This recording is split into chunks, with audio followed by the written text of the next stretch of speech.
بسم اللہ الرحمن الرحیم۔ السلام علیکم۔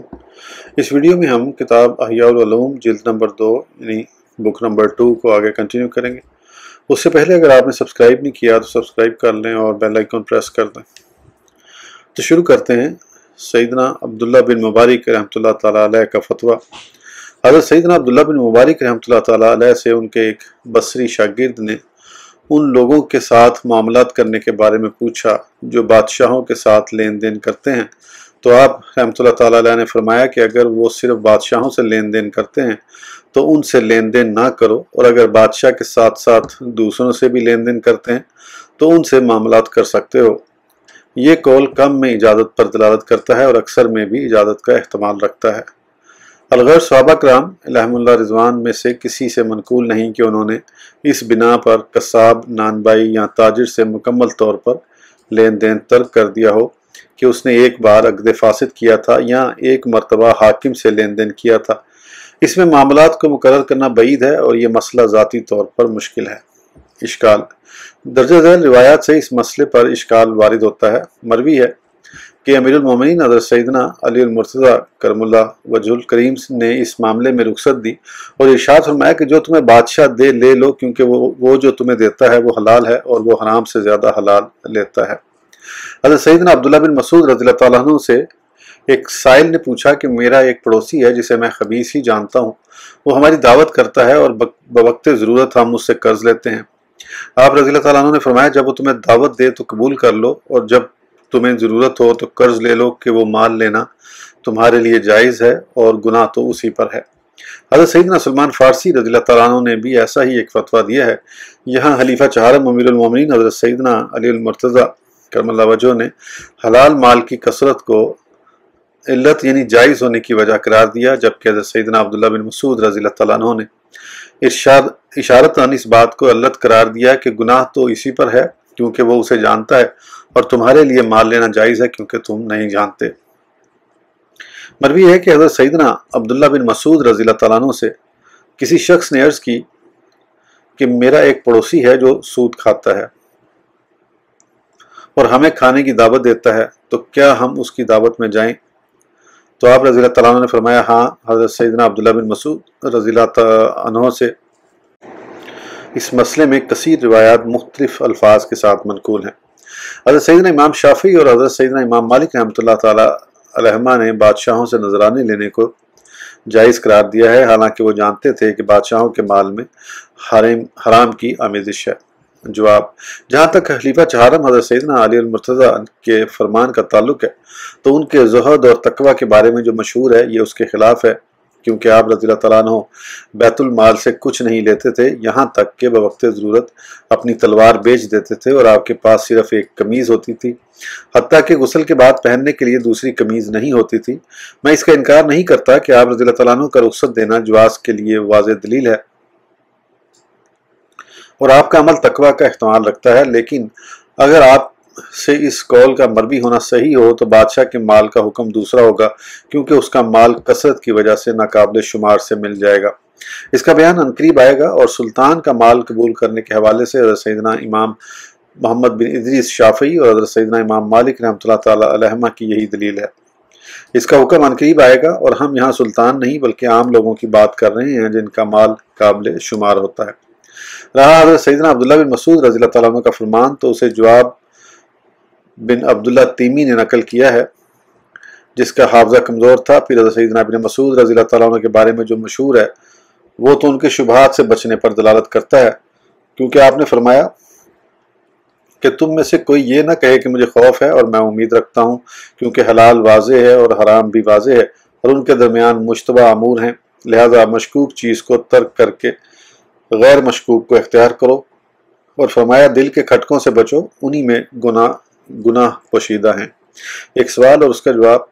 آپ نے کیوں کہا کہ جب اکثر مال حرام ہو تو اس کا لینا جائز نہیں ہوتا، حالانکہ مال میں کوئی ایسی علامت نہیں پائی جاتی جو بالخصوص اس کے حرام ہونے پر دلالت کرے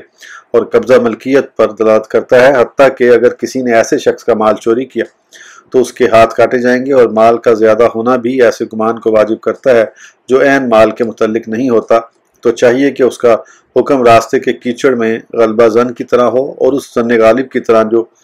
قابل شمار میں اختلاط کے وقت ہوتا ہے، جبکہ اکثر مال حرام ہو، اور اس فرمان مصطفیٰ دا ما یریبک الی ما لا یریبک، یعنی مشکوک چیز کو چھوڑ کر غیر مشکوک کو اختیار کرو، کہ عموم سے اس پر استدلال کرنا جائز نہیں، کیونکہ یہ بلا اتفاق بعض مقامات کے ساتھ خاص ہے، اور وہ یہ ہے کہ عین ملک میں کسی علامت کی وجہ سے شک پیدا ہو جائے، کیونکہ اگر ناقابل شمار حلال میں تھوڑا حرام مل جائے تو یہ شک کو لازم کرتا ہے، اس کے باوجود آپ نے اس کے حرام نہ ہونے پر جزم کیا ہے۔ جواب: استصحاب کی طرح قبضہ ضعیف دلالت ہے، اور یہ دلالت اس وقت مؤثر ہے جب اس کے مقابلے میں کوئی مضبوط دلیل نہ ہو۔ بس جب ہمیں اختلاط کا یقین ہو گیا اور یہ بھی یقین ہو گیا کہ ملنے والا حرام مال فی الحال موجود ہے اور دوسرا مال اس سے خالی نہیں ہے، اور اس بات کا بھی یقین ہو گیا کہ اس میں اکثر مال حرام ہے اور یہ تمام ایک ایسے خاص شخص کے متعلق ہے جس کا مال قابل شمار ہے، تو قبضے کے تقاضے سے آراز کرنا واجب ہوگا، اور اس فرمان مصطفیٰ دا ما یریبک الی ما لا یریبک کو اس پر محمول نہیں کریں گے تو اور کوئی محمل ہی نہیں بچے گا، کیونکہ اسے ناقابل شمار حلال میں معمولی حرام کے اختلاط کی صورت پر محمول کرنا ممکن نہیں، اس لیے کہ یہ صورتحال زمانہ نبوی میں موجود تھی اور حضور نبی کریم صلی اللہ تعالیٰ علیہ وآلہ وسلم نے اسے ترک نہیں فرمایا تھا، اور حدیث شریف کو جس مقام پر محمول کیا جائے یہ اسی معنی میں ہوگی،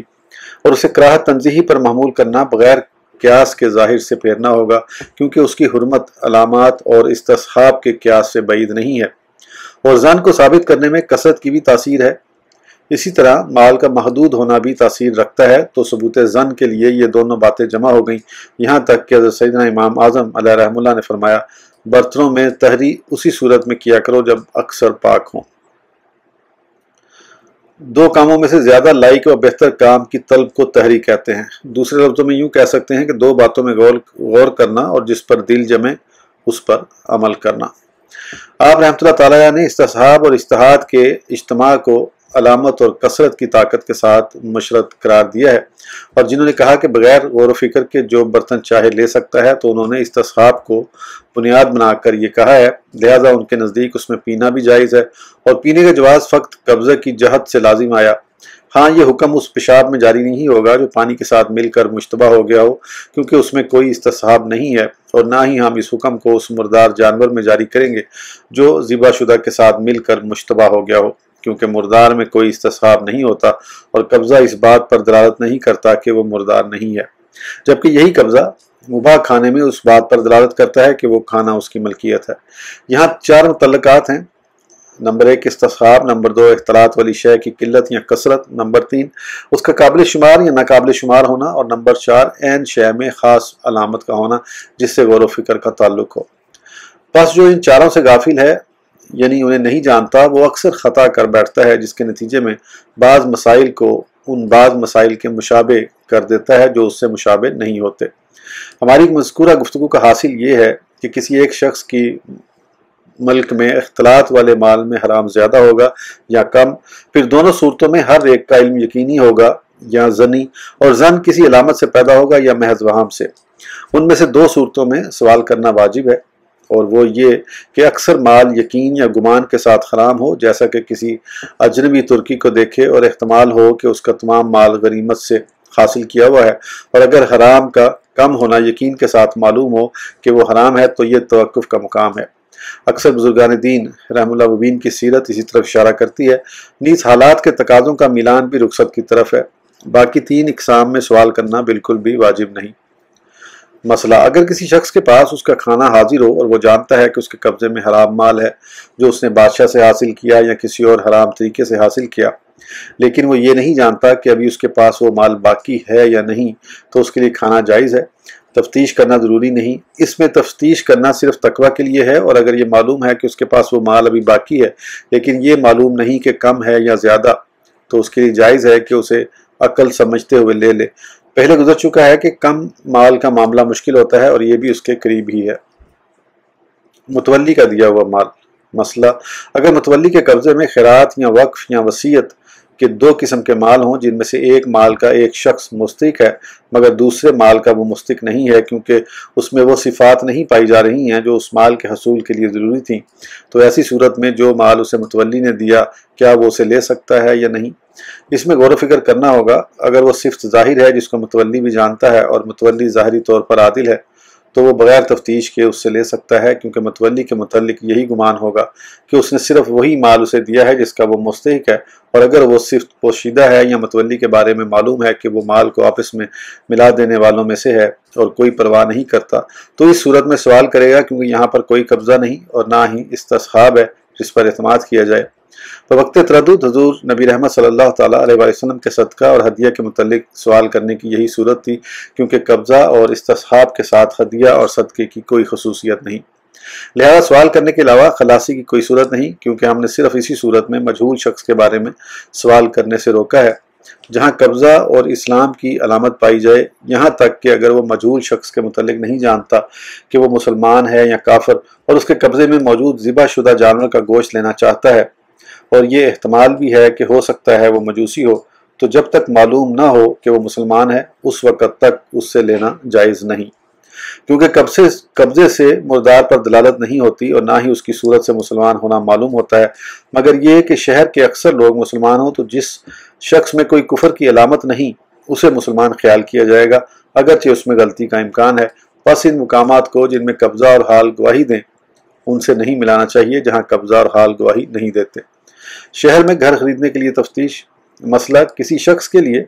شہر میں گھر خریدنا جائز ہے اگرچہ اسے معلوم ہو کہ شہر میں غصب شدہ گھر بھی ہیں، کیونکہ یہ ناقابل شمار میں اختلاط ہے، لیکن اس کے بارے میں سوال کرنا تقوی اور احتیاط پر مبنی ہے۔ اور اگر کسی گلی یا محلے میں 10 گھر ہوں اور ان میں سے ایک غصب شدہ ہو یا وقف کا ہو تو اسے خریدنا جائز نہیں جب تک چھینا ہوا گھر ممتاز نہ ہو جائے، اور اس کے بارے میں تفتیش ضروری ہے۔ وقف سے فائدہ اٹھانے میں احتیاط۔ جو شخص کسی شہر میں داخل ہو اور اس میں کافی سرائے ہیں جنہیں مختلف فقہی مذاہب سے